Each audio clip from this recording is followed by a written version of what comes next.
Welcome to the Protagonist Pub. My name is Tammy, and this is where characters gather.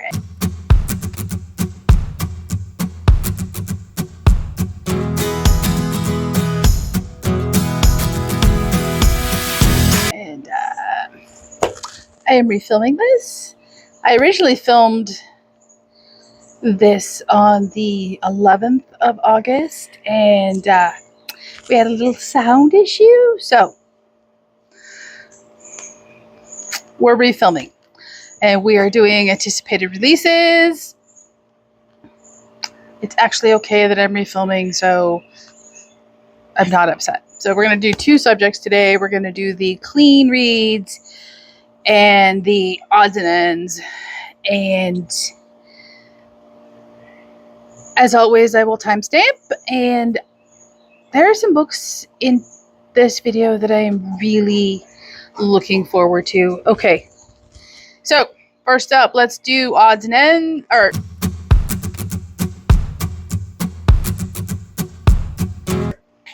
clean reads. And first up is Something to Look Forward to by Fanny Flagg. This is releasing August 19th, so it will be out by the time this video gets released. I apologize for that. I am very much looking forward to this.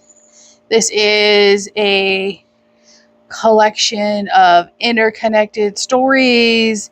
It's not long. It's 288 pages. I love the cover, and I will read you a little bit of the blurb. A tapestry of joyful and startling interconnected stories that celebrate how people from all across America cope with adversity and unexpected changes in a confusing world. Velma in Kansas, a loving great-grandmother, struggles to bridge generational gaps with her family. We cheer for Helen in Ithaca, New York, who takes an audacious course of action when her husband leaves her for a younger woman.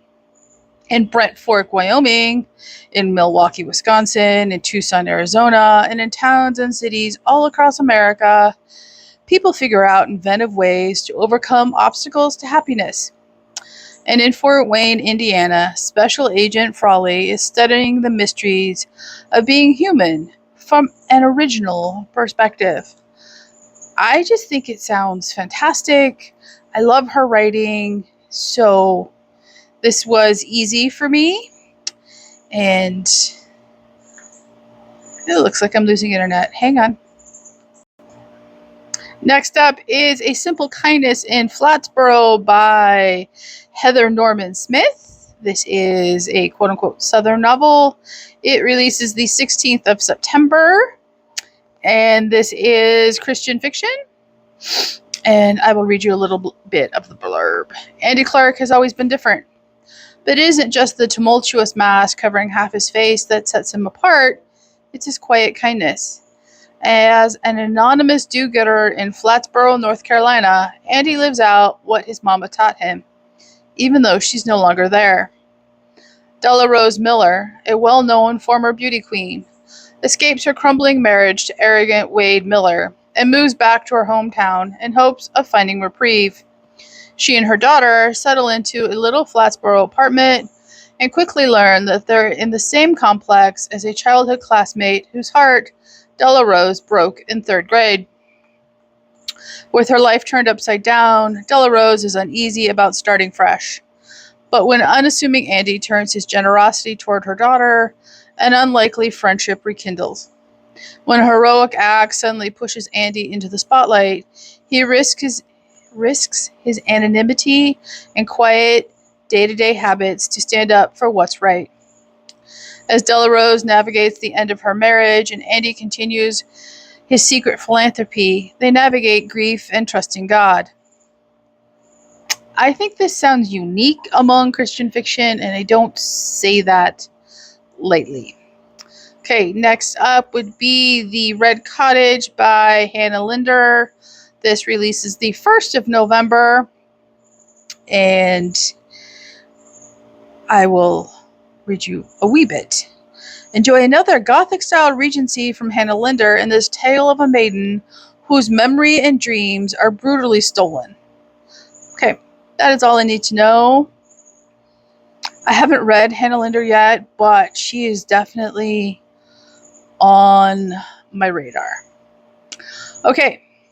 And then there was You by Sophie Cousins.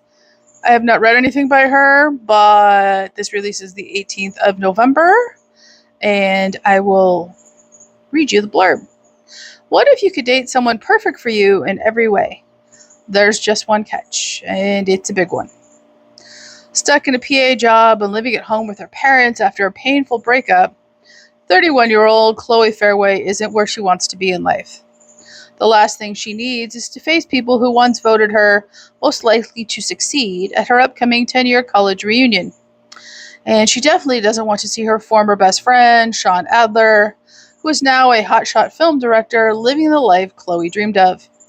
Desperate to make a splash and to save face in front of the man who might be the one that got away, she turns to a mysterious dating service. Enter Rob, her handsome, well-read, and charming match, the perfect plus one to take to her reunion. The more she gets to know him, the more perfect he appears to be. Could it be that this dating service knows what she needs better than she knows herself? Can she overlook the one big catch? As Chloe reconnects with old friends, she begins to question everything she thought she wanted. Maybe, just maybe, revisiting the past is exactly what she needs to move forward. And I am very intrigued by that. Okay, and apparently... Okay, we are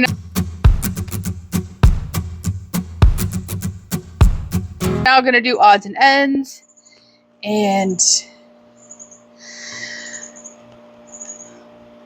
it kicks off with Five Found Dead by Solari Gentile. This also releases the 19th of August. I am very much looking forward to this. I've read one book by her, and I immensely loved it. This is a mystery thriller, and I will read you a little bit.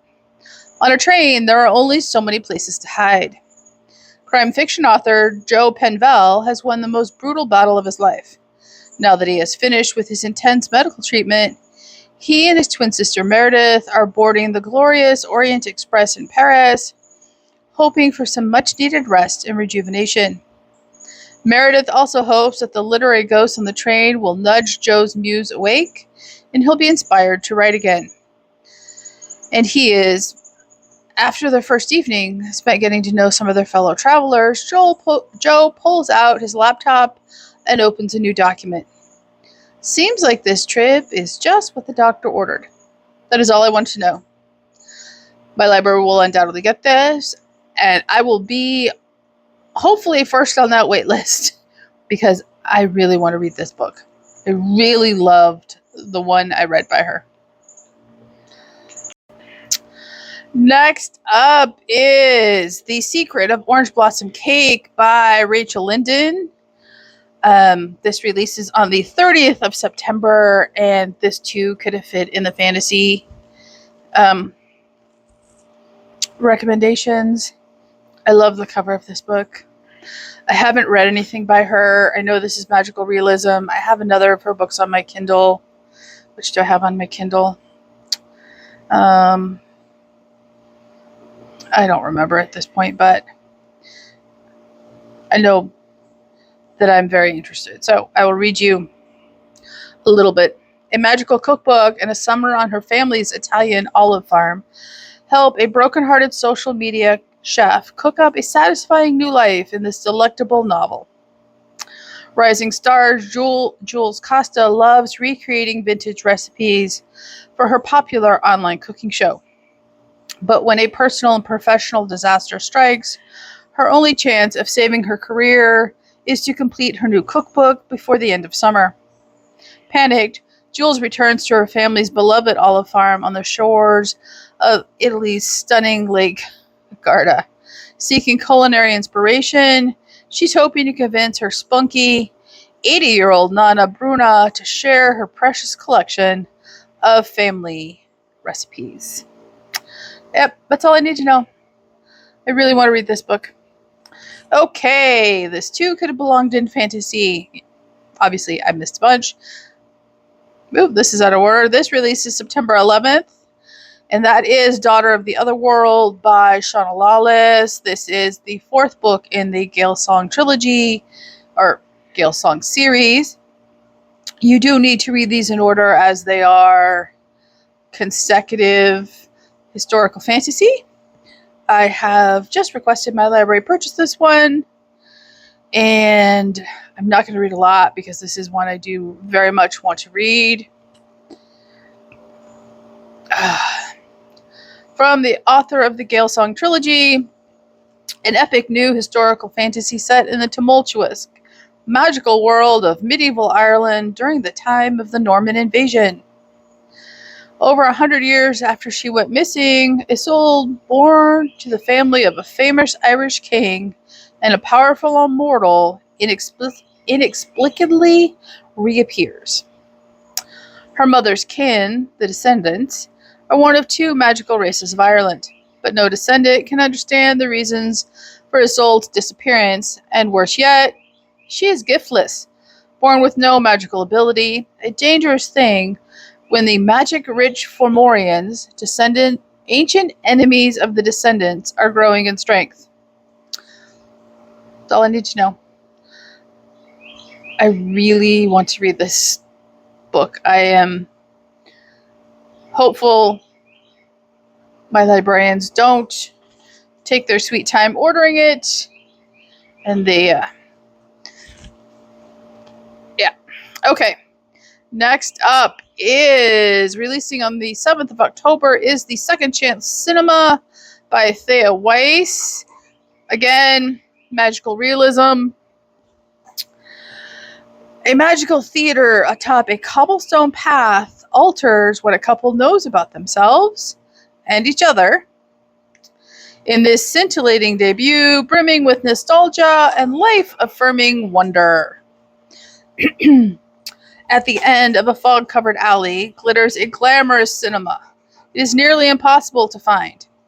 When Ellie and her fiancé Drake stumble upon it during a late-night walk, they're shocked to discover what's playing inside the red velvet. Their formative memories, and that sentence is just awkward.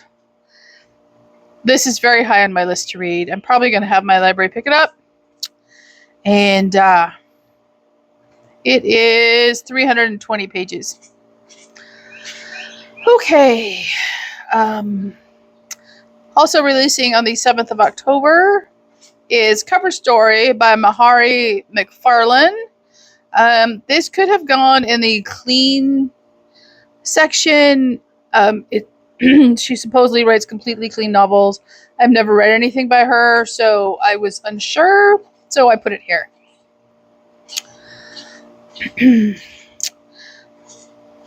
Mr. and Mrs. Smith meets the hating game in this heartfelt, witty, and utterly unputdownable enemies to lovers romance.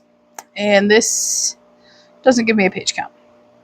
Belle has just landed a job at the Manchester office of a big national newspaper, coming off the success of her latest award-winning podcast.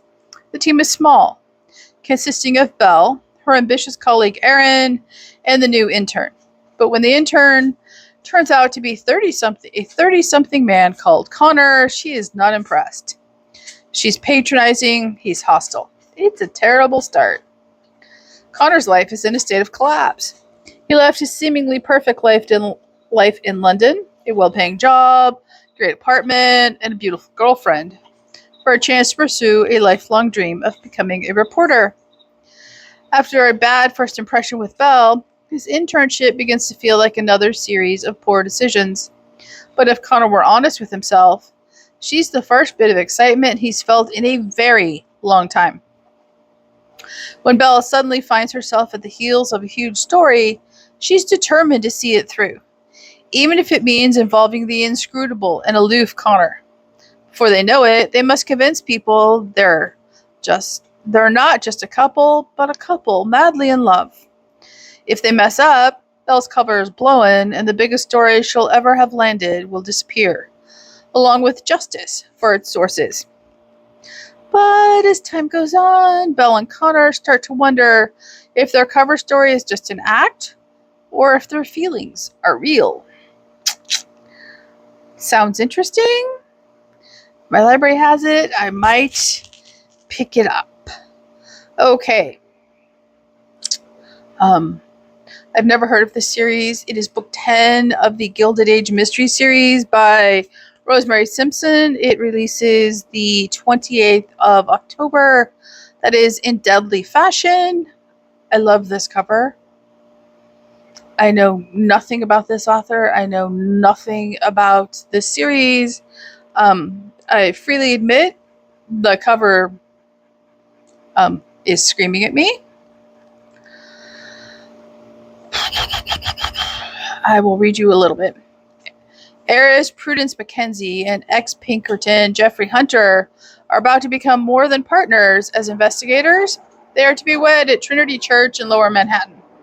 But a killer has designs on ruining the wedding as well as their lives. So, definitely sounds like something you need to read in order. Don't want to know more, but I'm interested enough to try and go track down the first one. Okay, up next is The Tangled Web by T. Cooper. This releases the 28th of October as well. And I'll read you a little bit. The sudden death of a beloved brother leads a young woman on a quest to find a missing boy and into a tangled web of mystery, blood, and fear. Next up is The Heir by Darcy Wilde. This is releasing on the 26th of August, and it is the first book in the Young Queen Victoria mystery series. And I will read you a little bit of the blurb.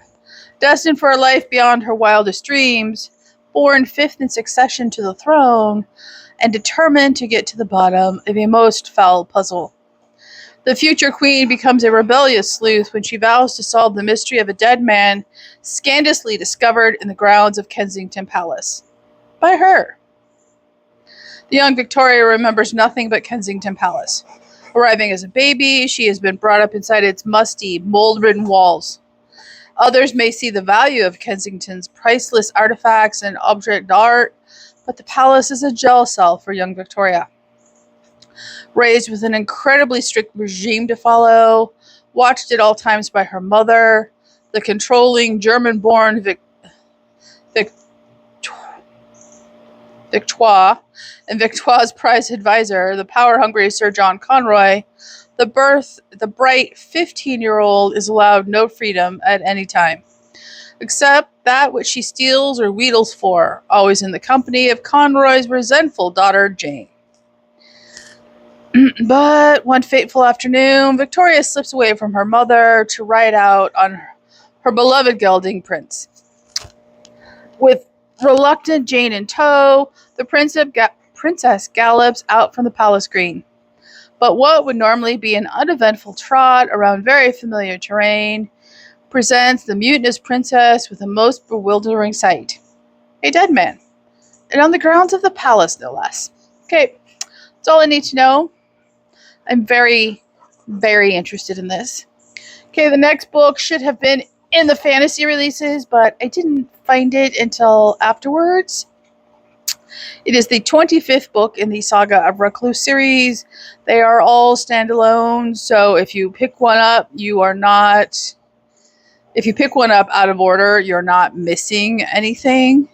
And that is Submayor's Challenge by Ellie Modesty Jr.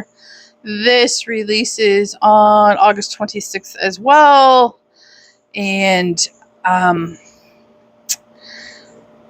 just going to read you the first paragraph.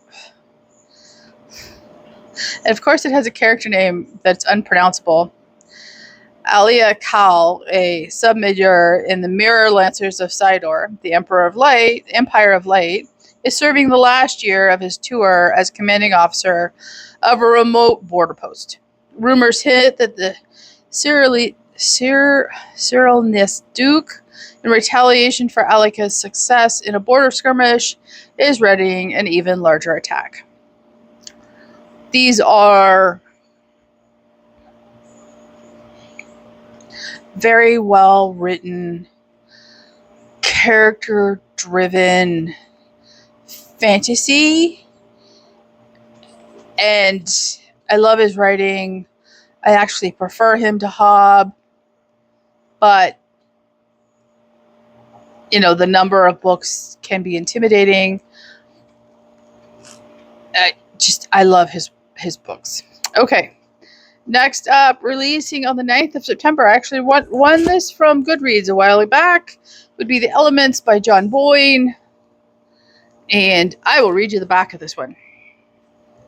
In The Elements, acclaimed Irish novelist John Boyne has created an epic saga that weaves together 4 interconnected narratives, each representing a different perspective on crime: the enabler, the accomplice, the perpetrator, and the victim. The narrative follows a mother on the run from her past, a young soccer star facing a trial, a successful surgeon grappling with childhood trauma, and a father on a transformative journey with his son. Each is connected to the next, and as the story unfolds, their lives intersect in unimaginable ways, challenging readers to confront their own conceptions of guilt and innocence at every step. I am very excited about this book. Maitland, 1892. When Viola Oswald's beloved brother Sebastian dies of a hereditary blood disease, Viola suspects her stepfather, prestigious surgeon Elias Sinclair, has used Sebastian's illness to enhance his reputation. But Viola has no proof until she discovers a letter within the pages of Sebastian's favorite book. A letter that sends a determined Viola on a journey to the country town of Maitland to find a homeless boy who suffered at her stepfather's hands and can provide the proof she needs. Okay. I'm interested. Okay. Next up is book 7 of the Stella and Lindy mystery series by Clara McKinnon. I have read some of these. I am not current, however. This is Murder at Cottonwood Creek. It releases on the 25th of November. And I will read you the blurb. From England and their beloved Morgington Hall, Viscount Lindy Lyndhurst and his American wife, heiress and equestrian Stella Kendrick, now Lady Lyndhurst, find fossils and murder in Montana. Led by his passion for paleontology, Lindy's father, Lord Atherley, has traveled all the way to Montana to explore the fossil-rich horse ranch owned by Stella's mother, Catherine, and her second husband, Ned Smith. Urged by Lady Atherley to look after her husband, Stella and Lindy follow in his wake. Stella is excited to be reunited with her mother, and Lindy is eager to experience the real Wild West. Both are equally thrilled to participate in a fossil dig. But when a local man who was guarding the dig site overnight is found the next morning dead in a creek bed, the couple fear his death may not have been an accident, especially when things get wilder still. The paleontologist on the dig has his notebook stolen, several fossil bones disappear, and a second body is found in the research tent. No one is above suspicion. A rival paleontologist, up to some skullduggery, members of their own crew, even Lord Atherley himself. Stella and Lindy must keep digging to unearth the clues that will expose a killer in their midst. Okay. Yep, I'm definitely interested. Okay. Releasing on the 25th of November is The Memory Gardener by Meg Donahue. And I am very interested in this book. I love the cover. Lucy Barnes is a gardener with an uncanny ability to know exactly which scent among her flowers will illuminate to a person a key from their past that might change their future. Sadly, after a tragedy 10 years ago, she no longer uses her gift and has fled her hometown.